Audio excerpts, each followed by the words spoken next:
Human remains have been discovered inside the wheel well of the U.S. plane from which previous footage showed people plunging to their deaths as they tried to escape Taliban rule in Afghanistan. Here are the details. The U.S. Air Force is investigating the circumstances surrounding human remains found in the wheel well of a C-17 cargo plane, call sign Reach 885, which flew out of Afghanistan's Hamid Karzai International Airport on Tuesday, August 17th. The plane arrived in Kabul amid the chaos of the Taliban takeover of the Afghan capital, delivering equipment and supplies for U.S. forces who were securing the airport for the evacuation of Americans and Afghans, as detailed in a New York Times report. After the plane touched down and lowered its rear ramp, hundreds or even thousands of Afghans are seen rushing towards the plane. Aware of incidents involving U.S. planes on previous days, the crew returned to the plane without fully unloading. However, as the plane was taking off again, crowds of people climbed onto its wings and at least one person into the wheel well, where the landing gear would fold after takeoff. As the plane taxied along the runway, two Apache helicopter gunships attempted to scare or push people away using their powerful rotor wash, according to officials cited by the New York Times.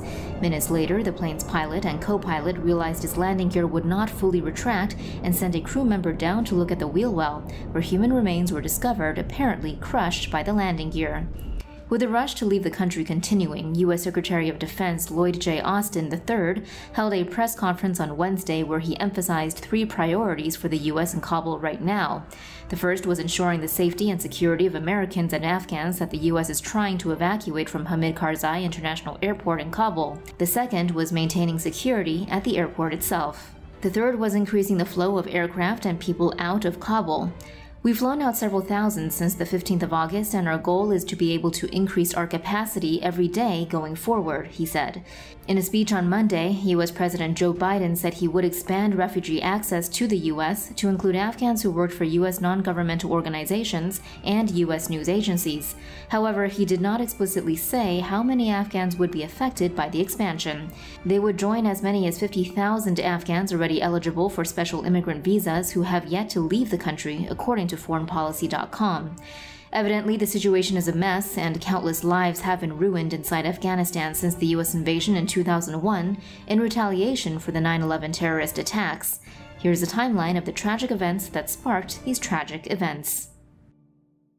On Tuesday, September 11, 2001, 4 passenger jets were hijacked by terrorists in what the Encyclopedia Britannica refers to as the deadliest terrorist attacks on American soil in U.S. history. The first of those planes was American Airlines Flight 11, which set off from Boston's Logan Airport headed for Los Angeles at 7:59 a.m., carrying 92 people. Shortly after that, at 8:14 a.m., the second plane, United Airlines Flight 175, departed from the same airport, also headed for Los Angeles. It was carrying 65 people. At 8:19 a.m., flight attendants on board Flight 11 notified ground personnel that the plane had been hijacked.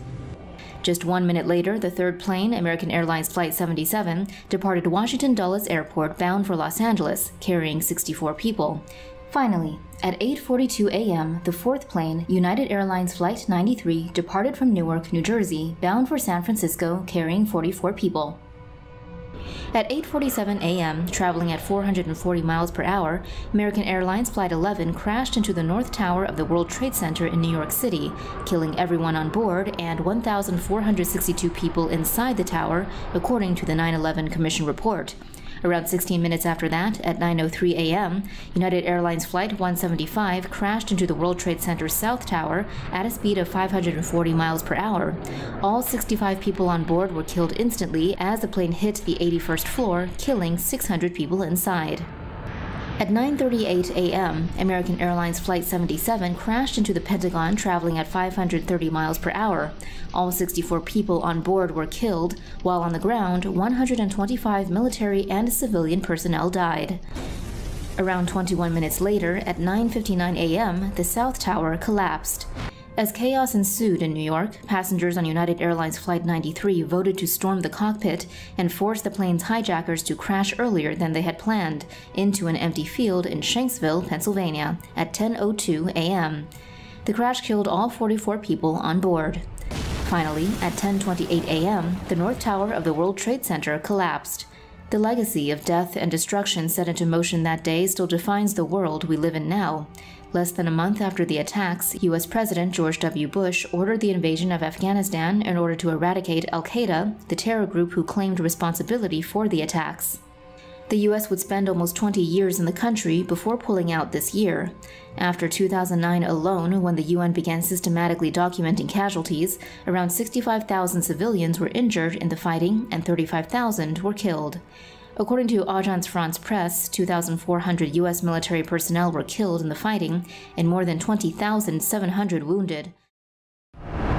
For more news animations and explainers, hit the subscribe and bell button to join the TomoNews family. Thanks for watching.